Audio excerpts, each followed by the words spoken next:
테슬라 소식입니다. 1. 머스크가 스타링크 하는 진짜 이유. 미국의 일론 머스크는 여러 가지 사업을 한다. 대표적인 것이 테슬라와 스페이스X다. 전기차 사업인 테슬라와 민간 우주선 사업인 스페이스X는 언뜻 보기에 상관성이 없어 보인다. 머스크는 스페이스X 우주선에 테슬라를 태워 화성으로 실어 나르고 화성에 만든 도시에서 테슬라 전기차를 타는 설계를 한다고 하지만 언제 실현 가능할지는 아직 알 수 없다. 한 사람이 하는 두 가지 사업의 연결고리는 뭘까? 그 답은 스타링크에서 찾을 수가 있다. 스타링크는 스페이스X의 인터넷망 구축 프로젝트다. 지구 저궤도에 수많은 소형 인공위성을 배치해 전 세계에 초고속 인터넷을 제공하는 것을 목표로 한다. 테슬라는 전기차이자 자율주행차다. 자율주행에서 가장 중요한 것은 자동차가 학습하며 진화하는 것이다. 예컨대 자동차가 한 번 갔던 길을 두 번째 갈 때는 스스로 그 길을 습득해야 한다. 어느 곳에 사고가 났거나 도로에 물건이 떨어져 있는 갑작스러운 사건에도 대응해야 한다. 이를 위해서는 자동차가 지나간 길을 클라우드 서버에 전달해야 하고 이를 AI로 학습해야 한다. 여기서 가장 중요한 것은 통신이다.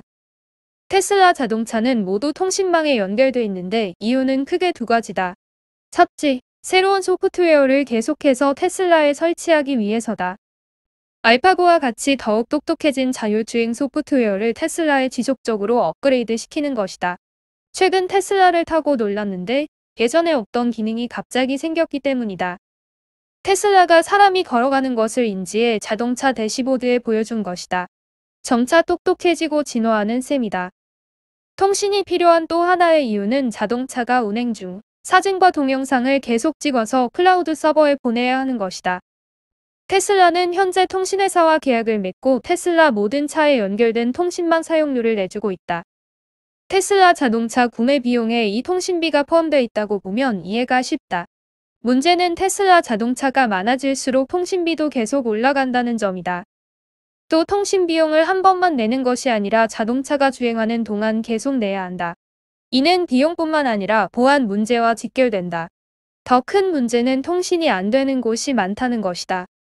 자율주행차는 사람같이 끊임없이 사물을 인지하고 학습해야 한다. 통신이 되지 않는다는 것은 사람에게는 신경이 고장 난 것과 같다. 미국만 봐도 도심을 지나 외곽 지역으로 나가면 통신이 되지 않는다. 이러한 통신 문제를 해결하는 가장 좋은 방법은 통신국을 지구에 설치하는 것이 아니라 인공위성으로 하는 것이다. 인공위성으로 통신하면 지역과 나라에 상관이 없다. 이게 스타링크가 하는 사업이다. 인공위성으로 통신을 가능하게 하는 것이 새로운 기술은 아니다. 이전에도 있었고 현재도 쓰이고 있다. 하지만 비용이 너무 비싸다. 반면 일론 머스크의 스페이스X는 이를 해결하고 있다. 스페이스X는 한 번 발사됐던 우주선이 바다가 아닌 육지로 착륙하게 만듦으로써 재활용이 가능하다. 스페이스X는 지난 2월 24일 우주선 하나에 143개라는 인류 역사상 가장 많은 인공위성을 태워 지구 500km 궤도에 올려놓는데 성공했다.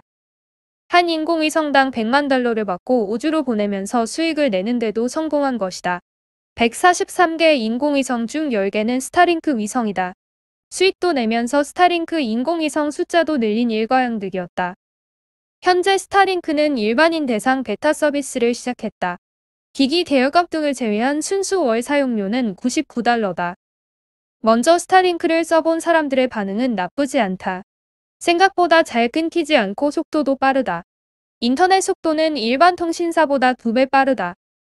올해 말에는 초당 300메가비트까지 속도가 빨라질 것이라고 스페이스X 측은 밝혔다. 스타링크 사업이 본격 가동하면서 대형 통신사들은 떨고 있다. 스타링크를 통해 광케이블망이 없는 오지와 낙도, 바다, 사막, 극지방에서도 인터넷을 이용할 수 있게 된다.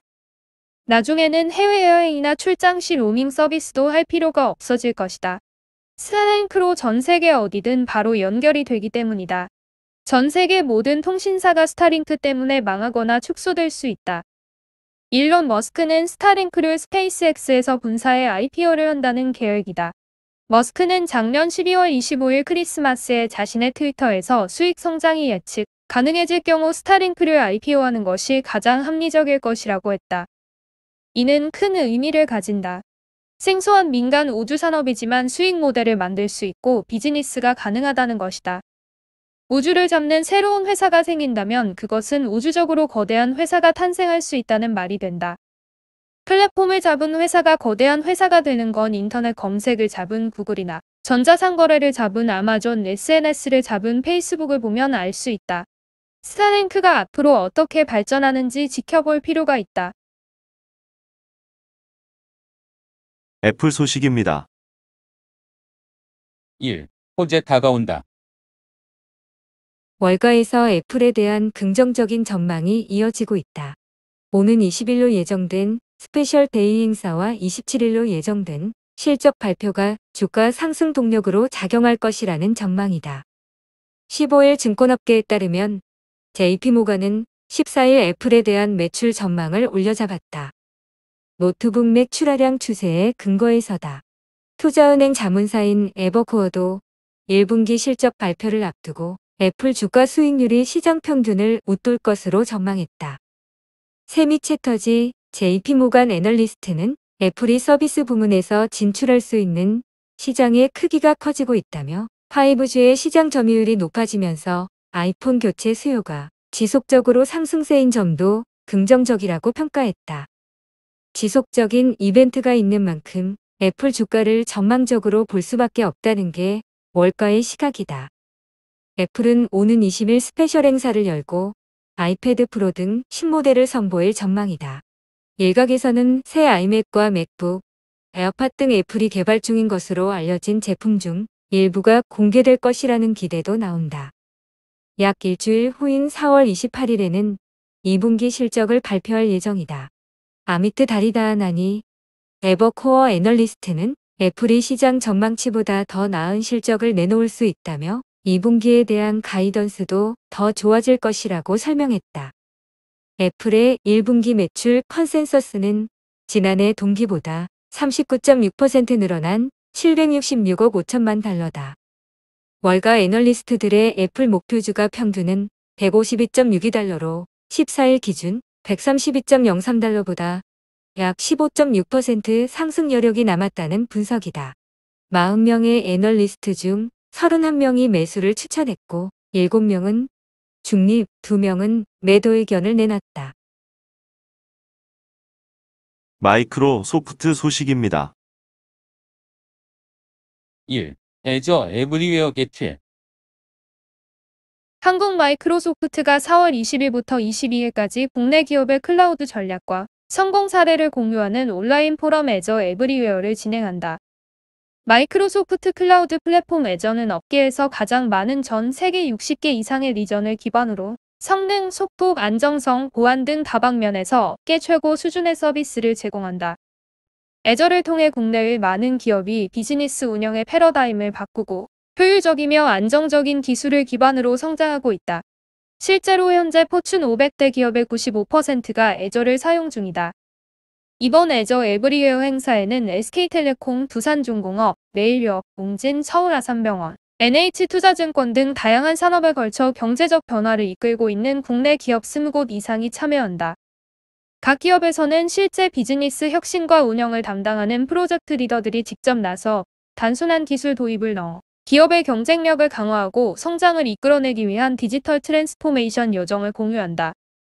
또한 이번 행사는 디지털 트랜스포메이션을 위한 데이터 혁신, 안정적인 클라우드 모델 설계 개발자 및 스타트업을 위한 빠른 비즈니스 전환 등 3가지 대주제로 구성, 인공지능, 빅데이터, 컨테이너, 하이브리드 등 최신 클라우드 트렌드를 반영한 다양한 세션을 마련했다. 행사 첫째 날인 20일 기조연설에서는 신용려 한국 마이크로소프트 최고 기술임원이 데이터 혁신으로 ESG 경영을 가속화하는 마이크로소프트에 대해 소개한다.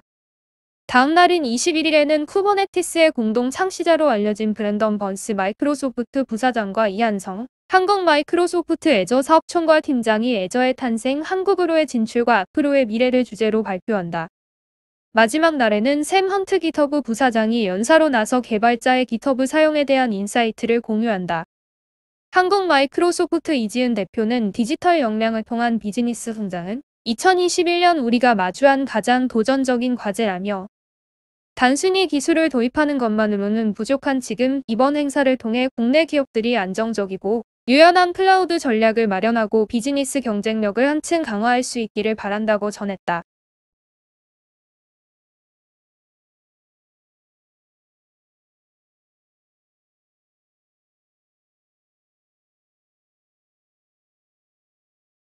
아마존 소식입니다. 1. 자율주행 SW 개발 플랫폼 구축. 아마존 웹 서비스와 콘티넨탈이 새로운 자동차 소프트웨어 개발 플랫폼인 콘티넨탈 오토모티브 엣지 구축 협력에 나선다. 15일 콘티넨탈 발표에 따르면 이 회사는 아마존과 협력으로 개발한 플랫폼으로 커넥티드 카 등 최첨단 자동차 소프트웨어 등 개발 분야 경쟁력 향상을 노린다. 완성차 기업 등 주요 협력사에게 소프트웨어가 집약된 자동차 소프트웨어 개발 환경을 제공해 시간 단축과 빅데이터 관리 등 필요 솔루션 구현을 지원하겠다는 방침이다. 콘티넨탈은 완성차 등 기업이 콘티넨탈 오토모티브 엣지를 이용하면 기존보다 자동차 소프트웨어를 효율적이고 안전하게 테스트할 수 있을 것으로 기대한다. 콘티넨탈은 1000명 이상 사내 개발자를 투입해 아마존 웹 서비스와 개발 협력 과정에서 최대한의 성과를 이끌어낼 계획이다. 더크 아벤드로트 콘티넨탈 최고 기술 책임자는 소프트웨어는 자동차 혁신의 최고 중요 분야에 위치했다며 콘티넨탈의 자동차 플랫폼으로 자동차 산업에서 소프트웨어 등을 개발하기 위해 새로운 방식으로 접근하고 있다고 말했다. 이어 아마존 웹 서비스는 클라우드와 소프트웨어 개발 분야에서 가장 강력한 동맹이다라며 이번 협약을 기반으로 콘티넨탈은 자동차 소프트웨어 분야 영향력을 확장하겠다고 설명했다. 콘티넨탈 오토모티브 엣지 개발의 첫 영역은 자동차 카메라, 레이더 데이터 분야가 될 것으로 전망된다. 자동화 운전을 위한 가상 시뮬레이션 등 방대한 양의 데이터를 처리할 때 수집 처리부터 관리와 모델링 등 자율주행 시스템 개발에 필요한 모든 단계를 지원하는 고성능 개발 환경을 제공할 예정이다.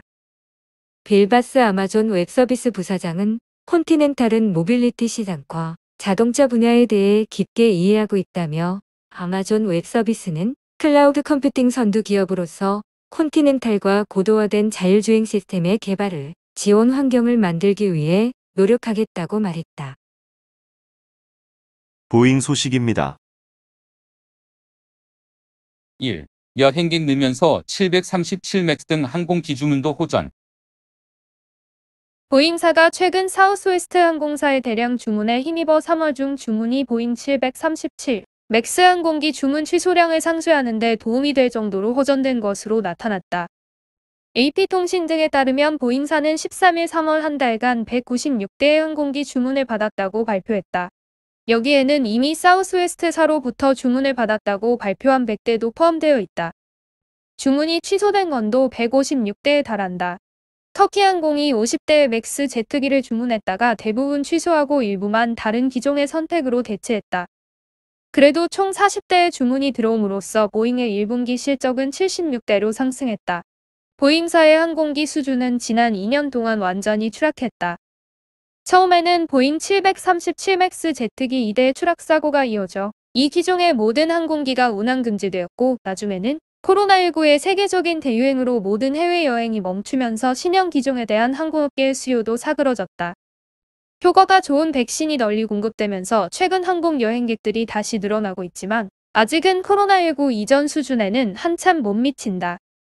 미국에서는 이달 들어 전국 공항이 검문대를 통과한 항공 탑승객의 수가 하루에 거의 150만 명에 달했지만 이는 2019년 4월 초에 하루 230만 명에 비하면 아직도 훨씬 적은 편이다.